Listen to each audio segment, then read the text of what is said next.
AP అసెంబ్లీలో ఆర్థిక శాఖ మంత్రి పయ్యవుల కేశవ్ మాట్లాడుతున్నారు. ఇప్పుడు లైవ్ చూద్దాం.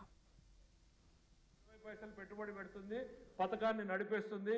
ఆ కాంట్రాక్టర్ కు 10 పైసలు ఏదో బకాయి పెట్టి రొటేషన్ నడుస్తుంది అధ్యక్ష. కానీ ఏమైతుంది అధ్యక్ష, కేంద్రం నుంచి వచ్చే 60 పైసలతోటే నాకు ఇంకో 10 పైసలు అదనంగా అక్కడ వచ్చేసింది అధ్యక్ష, ఆదాయం ట్యాక్స్ దాంట్లో రాష్ట్రానికి. అంటే 70 పైసలు ప్రాక్టికల్ గా వచ్చినట్టు 30 పైసలు మాత్రమే రాష్ట్రం పెట్టాలి, అందులో 10 పైసలు పెట్టారు, 20 పైసలు. ఇంత అద్భుతంగా పనిచేసుకోగలిగినటువంటి పనితీరు ఉంటే ఇది లాభం రాదు అని ఆపేసి 93 పథకాల్ని నిర్వీర్యం చేశారు. సామాన్య చాలా పెద్ద లిస్ట్ ఉంది అధ్యక్ష, ఇంకా చెప్తే చాలా సుదీర్ఘమవుతుంది. జల్ జీవన్ మిషన్ దగ్గర నుంచి పెట్టుకుని పేదవారి కోసం ఒకే ఒకటి చెప్తాను అధ్యక్ష, కొన్ని 100% గ్రాంట్ ఇచ్చేటువంటివి కూడా ప్రభుత్వం ఉపయోగించుకోలేకపోయింది అధ్యక్ష. పేద విద్యార్థులకి పీజీ స్కీములకి 100% వీళ్ళు అప్లికేషన్ పెడితే 100% వాళ్ళు ఇచ్చేటువంటి పథకాలు. ఎందుకంటే కేంద్ర పథకాలన్నింటినీ ఆపేశాం కాబట్టి వాటి వైపు చూడడం మానేశారు అధ్యక్ష. మేము వచ్చిన తర్వాత చంద్రబాబు నాయుడు గారు ఫస్ట్ డైరెక్షన్ అధ్యక్ష, మీరు ప్రయారిటీస్ పెట్టుకోండి, ఉన్న కొద్దిపాటి డబ్బుల్ని మల్టిప్లై చేసే రకంగా మీ ఆలోచనల్ని రూపొందించండి అని ఫైనాన్స్ శాఖకు చెప్తే ఫస్ట్ మా ప్రయారిటీని తక్కువ వాటాతో ఎక్కువ డబ్బుల్ని మనం వినియోగించుకునే రకంగా సిఎస్ఎస్ స్కీముల్లో 93లో 73 పథకాల్ని ఇవాళ మేము రివైవ్ చేశాం అధ్యక్ష. గర్వంగా మేము చెప్పగలుగుతున్నాం అధ్యక్ష. చంద్రబాబు నాయుడు గారు ఇచ్చినటువంటి ఆదేశాలతోటి అదే డైరెక్షన్ ని ఫాలో అయ్యి దాదాపు 73 పథకాలకి ఇప్పుడు 6,000 కోట్ల రూపాయలు చెల్లించాం అధ్యక్ష. మేము కష్టకాలంలో ఎందుకోనంటే ఎకానమీని గాడిన పెట్టాలి అధ్యక్ష. ఇవాళ 10 రూపాయలు నేను ఇక్కడ పెడితే మళ్ళీ తిరిగి నాకు ఎంత వస్తుంది అనేటువంటి ఆలోచనతోనే ఒక్కొక్క నిర్ణయాన్ని ఆలోచించి తీసుకుంటున్నాం అధ్యక్ష. ఇవాళ 40 రూపాయలు పెడితే నాకు 60 రూపాయలు వస్తుంది, కానీ మేము ఎంత కష్టపడాల్సి వచ్చింది అధ్యక్ష. వీళ్ళు చేసినటువంటి శాపం వల్ల 60 పైసలు కేంద్రం ఇస్తే 40 పైసలు మేము కడితే పోయేదానికి మేము వాటిని రివైవ్ చేయడానికి ఏం చేయాల్సి వచ్చింది అధ్యక్ష. ఆ వచ్చిన 60 పైసల్ని వాడేశారు, మింగేశారు అధ్యక్ష.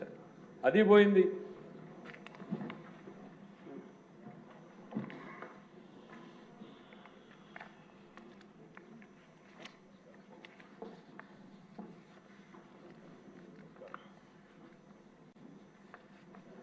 సో కేంద్ర ప్రభుత్వ పథకం ఇచ్చేటువంటి 60 పైసల్లో ఆ 60 పైసల్ని కూడా వీళ్ళు దారి మళ్లించేశారు అధ్యక్ష. ఎక్కడికి పోయిందో ఇవాళ కనపడలేదు అధ్యక్ష. మా ముఖ్యమంత్రి గారు ఆదేశాల మేరకు వాటిని రివైవ్ చేయాలని మేము చూస్తే ఆ 60 పైసలకి మేము యూటిలైజేషన్ సర్టిఫికేట్ ఇస్తే తప్ప కేంద్రం ఇవాళ మళ్ళీ డబ్బులు ఇచ్చేటువంటి పరిస్థితి లేదు అధ్యక్ష. అంటే ఒక్కొక్క పథకాన్ని రివైవ్ చేయడానికి ఆ 60 పైసలు మేమే కట్టాలి, మన 40 పైసలు మేమే కట్టాల్సిన పరిస్థితి వచ్చింది అధ్యక్ష. 100% మనం కడితే అట్లా 73 పథకాలు ఇవాళ రివైవ్ అయినాయి అధ్యక్ష. ఇది రాష్ట్రాన్ని గాడిన పెట్టడము అనంటే అనుభవం ఉన్నటువంటి నాయకుడికి, సంపాదన లక్ష్యంగా పనిచేసేటువంటి నాయకుడికి ఉన్నటువంటి తేడా ఇది అనేటువంటిది ఈ సందర్భంగా రాష్ట్ర ప్రజానీకానికి తెలియజేయాలనుకుంటున్నా అధ్యక్ష. ఇవాళ ఏ పరిస్థితికి వచ్చింది అధ్యక్ష, సంపదను పెంచితే ఎన్ని పథకాలకైనా డబ్బులు ఇవ్వచ్చు అనేటువంటిది మీ కళ్ళ ముందు ఎగ్జాంపుల్స్ చెప్పాము అధ్యక్ష. ఒక్క పట్టిసీమతోనే 44,000 కోట్ల రూపాయల ఆదాయాన్ని రాష్ట్రానికి వస్తే ఈ రాష్ట్రంలో ఒకవైపు పరిశ్రమల్ని తీసుకొస్తూ, మరోవైపు ప్రాజెక్టులు కడుతూ, మరోవైపు రహదారుల్ని చేస్తూ అధ్యక్ష, కేంద్రం ఇవాళ రోడ్డు వేస్తే నాకేమొస్తుంది అని ఎవరైనా బయట రెచ్చగొట్టేటువంటి మాటలు చెప్పొచ్చు అధ్యక్ష. ఈ రాష్ట్రంలో 1000 కోట్లు 10,000 కోట్లతో వాళ్ళు రోడ్డు వేస్తే 18% ట్యాక్స్ వస్తుంది అధ్యక్ష. 10% ఈ రాష్ట్రానికి డైరెక్ట్ గానే ఇండైరెక్ట్ గానే ఎంప్లాయ్మెంట్ రవాణా మెరుగుపడడంతో పాటు 10,000 కోట్లలో 1,000 కోట్ల రూపాయల ఆదాయం మాకు వస్తుంది అధ్యక్ష. ఇవాళ రైల్వేలు 70,000 కోట్ల రూపాయలు ఆంధ్రప్రదేశ్ రాష్ట్రంలో ఖర్చు పెడితే 7,000 కోట్ల రూపాయలు ఈ రాష్ట్రానికి ఆదాయంగా వస్తాయి అధ్యక్ష. అభివృద్ధి ద్వారా ఆదాయాన్ని సంపాదించడము, సంపద సృష్టించడం అని అంటే ఇదే అనే విషయం. ఇవాళ పరిస్థితి ఏంది అధ్యక్ష, ఇందాక అప్పుల గురించి మాట్లాడడం అధ్యక్ష. అప్పులకు వచ్చినటువంటి వడ్డీలని చెల్లించడానికి తిరిగి అప్పులు తీసుకోవాల్సినటువంటి పరిస్థితిలోకి వచ్చాం అధ్యక్ష. నేను చెప్పాను అధ్యక్ష, బిగినింగ్ లోనే నంబర్స్ లేక పోదలుచుకోలేదు. అవన్నీ చెప్తే మరి సభ్యులకు కన్ఫ్యూజన్ గా రాష్ట్ర ఆదాయం ఎంత ఉంది, ఇవాళ మనం కట్టాల్సిన అప్పులు ఎంత ఉన్నాయి, వడ్డీలు ఎంత ఉన్నాయి, ఆ కట్టలేని పరిస్థితుల్లో మళ్ళీ అప్పులకు వెళ్ళి ఆ వడ్డీలను ఎట్లా కడుతూ ఉన్నాం, తప్పట్లేదు లేదు అధ్యక్ష. ఇవాళ వ్యవస్థని నాశనం చేశారు. తిరిగి గాడిన పెట్టేంత వరకు కూడా అదే పాత విధానాల్ని, లోపభూయిష్టమైనటువంటి విధానాల్ని సరిదిద్దుకుంటూ అడుగడుగున బయటకు తీసుకురావాల్సినటువంటి పరిస్థితుల్లో అప్పుల మీద వడ్డీ కట్టడానికి అప్పులు చేయాల్సినటువంటి దయనీయమైనటువంటి పరిస్థితికి ఈరోజు రాష్ట్రం తీసుకెళ్లారు అధ్యక్ష. ఈ అప్పులు ఎప్పుడైతే పుట్టడం లేదో అప్పుల కోసం తప్పులు చేయడం మొదలు పెట్టారు అధ్యక్ష. ఎందుకనంటే అప్పులకి FRBM లిమిట్ ఎప్పుడైతే స్ట్రిక్ట్ గా ఇంప్లిమెంట్ చేయడం మొదలు పెట్టారు, వీళ్ళకి అప్పులు అనేటువంటి పుట్టకపోయేటప్పటికీ అప్పుల కోసం తప్పులు చేయడం మొదలు పెట్టారు. ఎట్లాంటి తప్పులు అధ్యక్ష? ఎట్లా అయితే గతంలో అనేక కంపెనీల్ని సృష్టించి మారిషస్ ద్వారా ఇంకో ద్వారా పెట్టుబడులు తీసుకొచ్చారో రాష్ట్ర ప్రభుత్వానికి రావాల్సినటువంటి ఆదాయం, ఎక్సైజ్ మీద వచ్చే ఆదాయం ఎక్కడికి పోవాలి అధ్యక్ష? ఈ రాష్ట్ర ఖజానాకు రావాలి అధ్యక్ష. కన్సాలిడేటెడ్ ఫండ్ ఆఫ్ ఆంధ్రప్రదేశ్కి రావాలి అధ్యక్ష. ఈ రాష్ట్రంలో వచ్చేటువంటి ప్రతి రూపాయి కూడా ఇక్కడికే రావాలి తప్ప వేరే పోవడానికి వీల్లేదు అనేటువంటిది భారత రాజ్యాంగం అధ్యక్ష, చట్టం కాదు అధ్యక్ష, రాజ్యాంగంలో చెప్పినటువంటిది. దాన్ని కూడా మళ్లించడానికి వీళ్ళు ఏం చేశారు అధ్యక్ష? 2 కార్పొరేషన్లను ఉపయోగించుకున్నారు అధ్యక్ష. ఏపీ బెవరేజెస్ కార్పొరేషన్ ఒకటి, ఏపీ SDC కార్పొరేషన్ అధ్యక్ష. మేము ప్రతిపక్షంలో ఉన్నప్పుడే దీన్ని వెలుగులోకి తీసుకొచ్చాం అధ్యక్ష. ఏపీ బెవరేజేషన్ కార్పొరేషన్కి ఏం చేశారు అధ్యక్ష?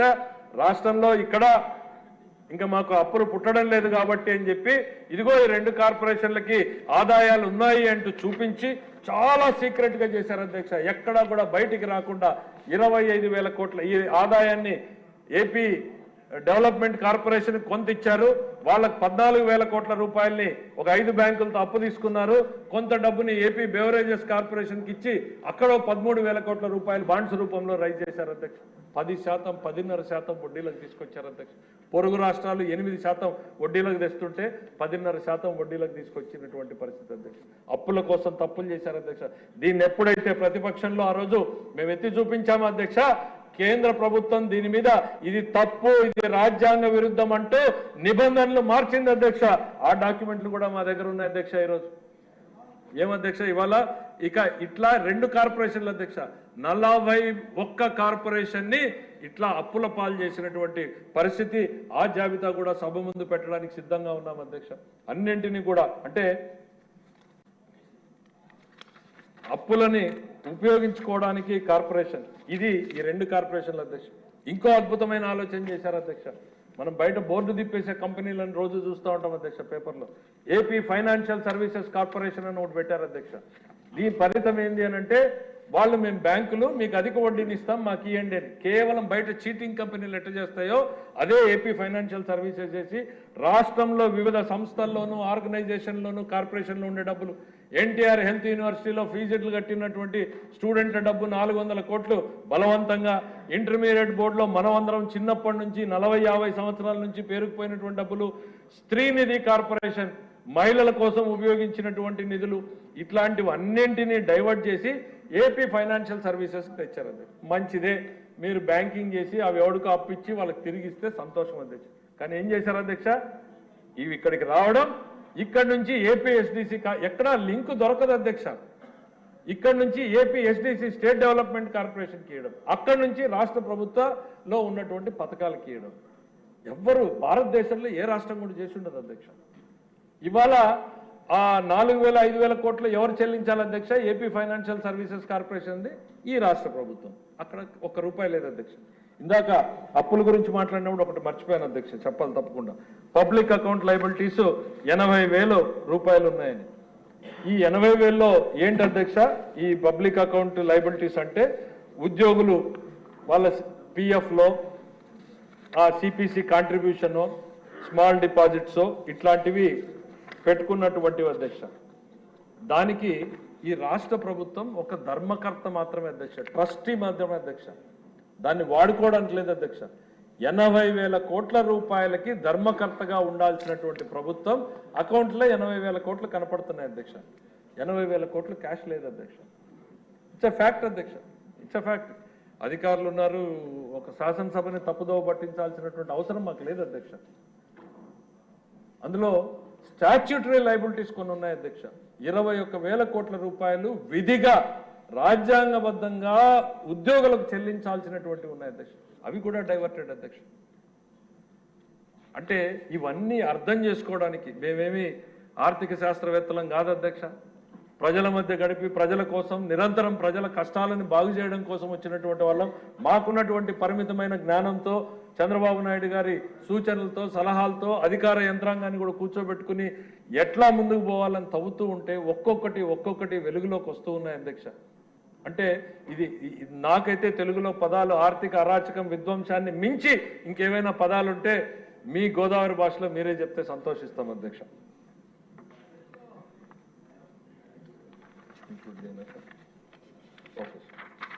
ఇప్పుడు ఈ డిపాజిట్లన్నిటికీ వడ్డీ చెల్లించాలంటే ₹1 లేదు అధ్యక్ష కార్పొరేషన్లో. మళ్ళీ మనమే ఇవ్వాలి అధ్యక్ష. ఇది బోర్డు తిప్పేసే ఫైనాన్స్ కంపెనీలకి దీనికి ఏం తేడా ఉందో నాకు చెప్పాలి అధ్యక్ష. అంటే గవర్నమెంట్ను కూడా ప్రైవేట్ కంపెనీలాగా చేసి ఈ అప్పులు తీసుకోవడానికి ఇంకా అది అందరికీ తెలిసిందే అధ్యక్ష. మా వైజాగ్ వాస్తవ్యులకి అందరికీ కూడా వైజాగ్లో వాళ్ళకి సెంటిమెంట్గా ఉన్నటువంటి సర్క్యూట్ హౌస్ను కూడా తాకట్టు పెట్టారు అధ్యక్ష. ఆస్తులు ఎప్పుడు తాకట్టు పెడతారు అధ్యక్ష ఎవరైనా కానీ? ఇంకా వాడికి మార్కెట్లో అప్పు పుట్టనప్పుడు, చేబదులు కూడా పుట్టనప్పుడు, సంతకం పెట్టి అగ్రిమెంట్ రాసిన డబ్బు పుట్టనప్పుడు అప్పుడు కదా అధ్యక్ష ఆస్తులు తాకట్టు పెట్టేది. ఒక రాష్ట్ర ప్రభుత్వం ఆస్తులు తాకట్టు పెట్టి ఎంఆర్ఓ ఆఫీసు, రైతు బజారు, సర్క్యూట్ హౌస్, పోలీస్ క్వార్టర్స్, ఈఆర్ఎన్బి బంగ్లా ఇట్లాంటివన్నీ తాకట్టు పెట్టితే తప్ప ఇవ్వము అని బ్యాంకులు కండిషన్ పెడితే కండిషన్కి తల ఒగ్గి డబ్బులు ఆస్తులు తాకట్టు పెట్టి తెచ్చుకున్నారు అంటే ఇక రాష్ట్రం గురించి మనం చెప్పక్కర్లేదు అధ్యక్ష. ఆ బ్యాంకులే చెప్పాయి వీళ్ళ క్రెడిబిలిటీ రేటింగ్ ఎంత, వీళ్ళ క్రెడిట్ రేటింగ్ ఎంత అనేటువంటి చెప్పాయి అధ్యక్ష. అంతటి దయనీయమైనటువంటి స్థితిలో రాష్ట్రాన్ని నెట్టేసి అప్పుల కుప్పగా చేసిపోయినటువంటి వీళ్ళు బయట నుంచి కూర్చొని లెక్చర్లు ఇస్తా ఉన్నారు అధ్యక్ష. నిజంగా బాధ అనిపిస్తుంది అధ్యక్ష. నేను ఎప్పుడు కూడా చెప్తున్నా అధ్యక్ష, బహిరంగం కూడా చెప్తా అధ్యక్ష. బ్లాక్ 2లో ఫైనాన్స్ వింగ్లో కూర్చుని పొద్దున్న నుంచి రాత్రి వరకు ఒకవైపు ఈ రిప్రజెంటేషన్ కష్టాలు, ఒకవైపు బ్యాంకుల నుంచి నోటీసులు గవర్నమెంట్కి వస్తున్నాయి అధ్యక్ష. గత ప్రభుత్వంలో వచ్చినట్టుగానే వాళ్ళు చేసిన పాపాలకి మీరు మండేలోగా ఈ 2,000 కోట్ల రూపాయలు కట్టాలి వస్తూ ఉన్నవి ఇవన్నీ వింటూ ఉంటే ఒకవైపు సహచార మంత్రివర్యులు శాసనసభ్యులు చేసేటువంటి ఒత్తిళ్లు ఇవన్నీ వింటూ ఉంటే డిప్రెషన్ వస్తుంది అధ్యక్ష. నేను వాస్తవంగా చెప్పాను అధ్యక్ష, చాలాసార్లు ముఖ్యమంత్రి వారి దగ్గరే చెప్పాను అధ్యక్ష. సార్ బ్లాక్ 2లో మా చేంబర్లో వరుసగా 4 రోజులు కూర్చుంటే డిప్రెషన్ వస్తుంది. అప్పుడప్పుడు మీ బ్లాక్ 1కి వచ్చి మీ దగ్గర కూర్చుంటే మళ్ళీ నమ్మకం విశ్వాసం వస్తుంది. ఎస్, ఈ రాష్ట్రం గాడిలో పడుతుంది, ఈ రాష్ట్రానికి పెట్టుబడులు వస్తున్నాయి, ఈ రాష్ట్రం మళ్ళీ శరవేగంగా పరుగులు పెడుతుంది. గతంలో ఎట్లా అయితే అభివృద్ధి పయనంలో 13.5%కి వెళ్ళిందో అంతే వేగంతో వెళ్తాం. ఈ రాష్ట్రం కొత్త కష్టమైనా సరే పడదామనేటువంటి మళ్ళీ పట్టుదల వస్తుంది అధ్యక్ష. ఇది వాస్తవం అధ్యక్ష. నేనేదో ముఖస్థుతి కోసం చెప్తున్నటువంటిది కాదు అధ్యక్ష. ఎందుకంటే